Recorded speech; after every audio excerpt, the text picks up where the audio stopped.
अगर आपका gas geyser का जो बर्नर है वो पूरी तरह से नहीं चल पा रहे, यानी कि 3 बर्नर होते हैं, उनमें 2 चल रहे हैं, एक नहीं चल रहा, या फिर एक बर्नर चल रहा है 2 नहीं चल रहे, तो आप उसे कैसे ठीक करेंगे? इसके लिए आपको ये जेट वाला कंपोनेंट खोलना होगा। इसे साफ़ कर लीजिए। ध्यान रखिए जहाँ से जो भी आप स्क्रू या नट खोलें उसे वहीं पर लगाना है, क्योंकि दोस्तों ये गैस से संबंधित कार्य होता है, इसलिए इसमें लापरवाही नहीं बरतना है आपको। उसके बाद इसके जो नोब वाले 2 स्क्रू हैं उसे खोल लीजिए ध्यान से। उसके बाद आपको ये पूरा जो नोब वाला हैंडल है इसे बाहर निकालना है। कोई भी कंपोनेंट मिस नहीं होना चाहिए। ध्यान से ही ये सभी कार्य आपको करना है दोस्तों। इसी वजह से कई बार हमारे 2 बर्नर नहीं चलते या फिर एक बर्नर नहीं चलता। देखिए इसमें एक लॉक लगा हुआ है और आगे से ये फ्लैट है, यानी कि जो ये नोब है बिल्कुल क्लियर है। एक स्प्रिंग और इसमें होता है, वो इसमें शायद फंस गया है, क्योंकि जो इसके जेट लगे होते हैं 3 इधर और 3 इधर, जिनमें से गैस का फ्लो निकलता है, उनका कुछ हिस्सा अंदर की साइड होता है, इसलिए वो स्प्रिंग उनमें अटक जाता है।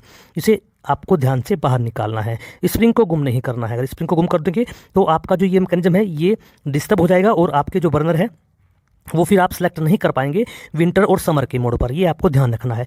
ये मैकेनिज्म काम कैसे करता है वो भी हम जानेंगे। तो दोस्तों जब भी आपके गैस गीज़र में ये फॉल्ट हो कि एक बर्नर चल रहा है या फिर 2 चल रहे हैं, तो आपको इसी कंपोनेंट पर केंद्र आपका ध्यान करना है। अब देखिए इसके अंदर आपको एक प्लास्टिक का टुकड़ा नजर आ रहा है जिसमें एक माइनस का निशान बना हुआ। वो एक खांचा है जो इस नोब के द्वारा केंद्रित होता है। जब आप उसे क्लॉकवाइज घुमाते हैं तो वो खांचा पीछे की तरफ आ जाता है और आगे तीसरे बर्नर में सप्लाई चली जाती है, और जैसे ही आप उसे एंटी क्लॉकवाइज घुमाएंगे तो वो खांचा आगे वाले सुराख को बंद कर देता है, और जो उसके 2 जेट आगे तीसरे बर्नर को सप्लाई देते हैं वो सप्लाई नहीं देते। दोस्तों ये कुछ पुराने वाला मॉडल है, इसलिए इसमें एक बर्नर की ही सप्लाई बाधित होती है। जो आजकल आते हैं उनमें 2 बर्नर की सप्लाई बाधित होती है। इसलिए जब भी आपके गैस गीज़र में ऐसी समस्या हो तो आपको इसी कंपोनेंट पर ध्यान केंद्रित करना है और इस समस्या का निजात आपको यहाँ से मिल जाएगा।